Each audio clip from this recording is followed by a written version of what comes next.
Well, we're going to cross live to Dr. Robert Gutsche, a US politics and media lecturer at Lancaster University. Thanks for coming onto the programme, Robert. Let's look at why you think Trump continues to use the term enemy of the people, even after it's provoked such a backlash.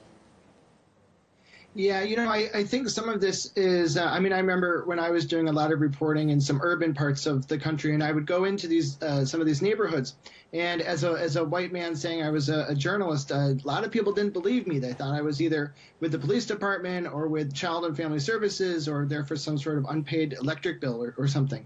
And I think so this trust, runs deep in lots of different ways, and I think at the local level especially, because some people see their neighborhoods or their issues or their concerns not either covered in the press, and local news is really suffering because they don't have the resources that they once did, but also at the national level then. And I think they're seeing that if they have a conservative perspective or if they're coming from a marginalized population, that they're either ignored or sometimes just turned away from slight of some sort.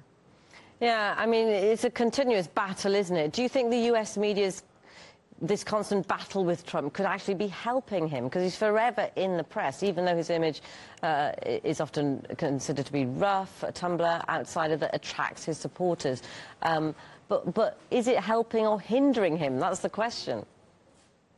Well, there's a saying that there's no such thing as bad free press or bad press, right? That it does get you into the limelight. What doesn't help is when the New York Times last week, I think it was, ran on their book review page a fictional story about a Russian assassin trying to kill Donald Trump, and a Secret Service agent handing over his gun and saying, "Use mine." Now, the average American, they don't read a lot of news. We know that's connected to the trust, but also it's hard for, I think, citizens to disassociate a story about assassinating the president from hard news. And even though that's very distinct for many of us, it appears in one section, has nothing to do with the news coverage, that becomes fodder for the Trump administration and for Trump supporters to say, look at this liberal press, they don't care about us. Doesn't mean the New York Times shouldn't be able to run those things or anything else that within legal parameters. But it really does send some confusing messages, especially at a time when the press is trying to gain back trust that it might have lost over the last couple decades.